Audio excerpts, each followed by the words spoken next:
So first of all, thank you, Antonio. Thank you. Let's start from this peculiar experience that is Birdman movie soundtrack. How did it happen? Well, it's an interesting story because I met Alejandro back in 2005 when I was playing with the Pat Metheny group. I met him in LA. I didn't know who he was. He came and introduced himself to me after the concert, and super nice guy. We hit it off right away. Then I found out it was him, and then we started a nice friendship. And he was a very good DJ in Mexico City when I was growing up. Him and Martin Hernandez, who also works with him in his movies as a sound design guy.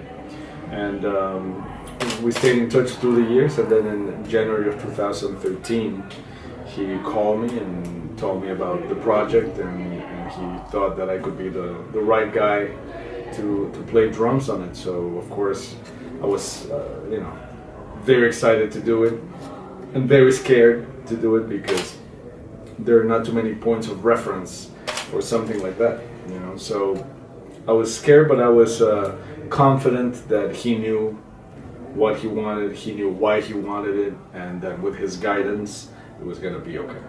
And the role of rhythm, drums and percussion in particular, has been developing a lot in modern jazz. Its role is much more important now than in the past, I think. How could you describe this contribution to the reshaping of current jazz, in your opinion? I don't know, I think it's a natural evolution. I think everything has gotten more complex. Harmony, rhythm, melody, I think everything has gotten more complex in terms of jazz. When you talk about popular music, it's gone the other way. It's gotten more stupid, more silly, more simple,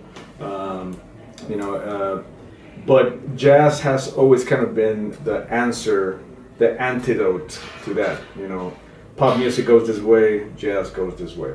But I think it's also good when jazz takes also stuff from pop music, from modern music, because we have to remember that that's what jazz used to be.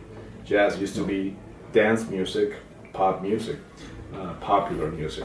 So I think sometimes jazz musicians often forget that jazz is supposed to be also music for the people, and they overcomplicate stuff too much, and that's why I think the jazz audiences have been shrinking more and more, because the complexity of it, and also obviously because the media doesn't cover enough about jazz so that people know that it even exists sometimes. So it's a vicious cycle that hopefully will end somehow someday. And aside from acoustic and electric sets, we have also now an intriguing electronic side for the equipment of the musicians. Which is your current relationship with it? I love it. I think it's a great tool. It's something that we shouldn't feel afraid of, we shouldn't deny it, because I think jazz has by tradition been an inclusive music.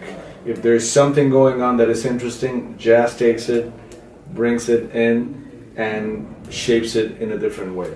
So for example, in my current band, we're using Fender Rhodes with a lot of effects, and EWI, which is basically a synthesizer that you play as like a saxophone.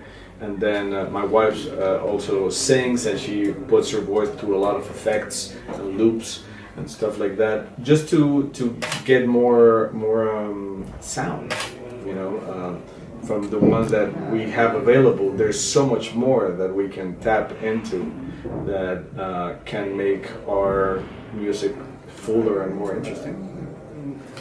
Which were the main achievements, steering and rewards in being part of such a long-term and various musical collaboration with your friend Pat Metheny? My relationship with Pat has been such a a lucky thing for me to happen. You know, the fact that he has been calling me consistently for pretty much every project he's done over the last 14, 15 years, you know, to me is, you know, it's an honor, of course. And you know, lately it's gotten a little more complicated because I'm doing a lot of my own things as well, and I wasn't so much before, but now I feel like it's time for me to pursue my own music, my own career. Birdman has been, of course, you know, something that has catapulted my name into a different level, and I have taken advantage of that and put a lot of stuff into my band and my music, but I will always play with him, and I will always love to play with him. And talking about your specific personal career, one of your main current commitment is the one related to your group Migration. Would you like to tell us the main developments of an almost 10 years project and story?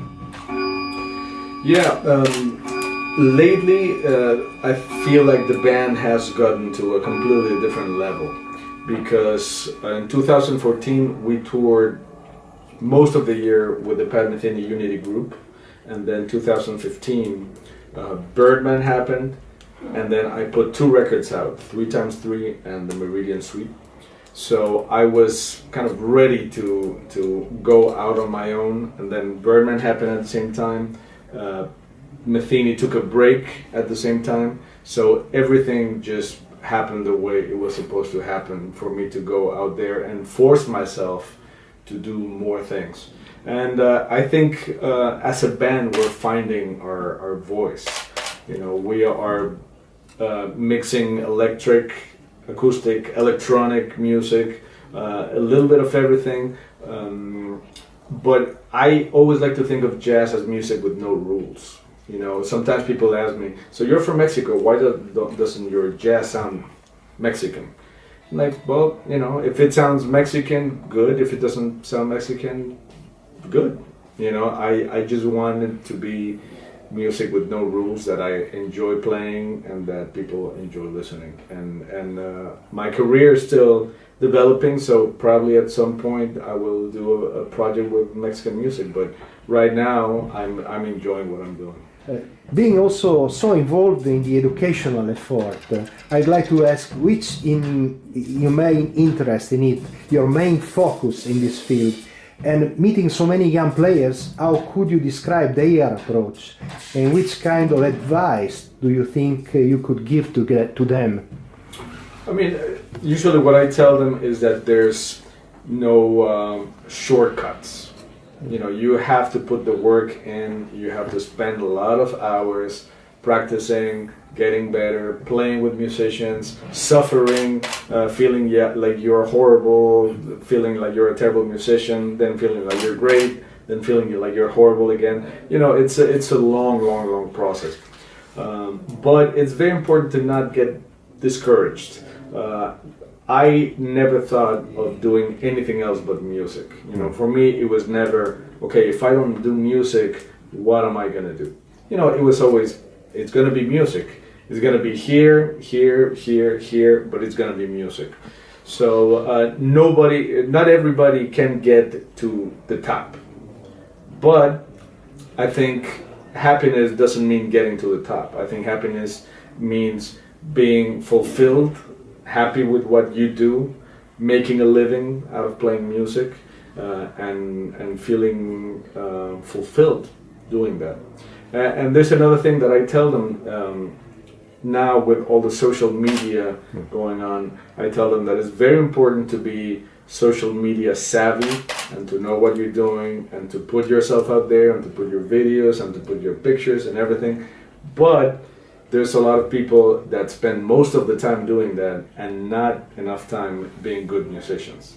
So I think you have to be very careful with how you're going to use that tool, which is a great promotional tool, but if you don't have anything to back it up, you're promoting something that is empty. So you should do both at the same time, but of course being a good musician is more important than promoting yourself, I think. Maybe we can expect a drum solo project, and in this case, which can be the proper movie next to it. Yeah. I mean, I am definitely thinking about it. That's one of the things that I really want to do, because Birdman is kind of a solo drum record, but it's not how I envisioned it. You know, it's just the movie, and then they put it into a CD, which is great. But I want to make my own version and spend some time conceptualizing really what it's going to be. We look forward to it. Thank you. And good luck. Thank you very much. Thank you.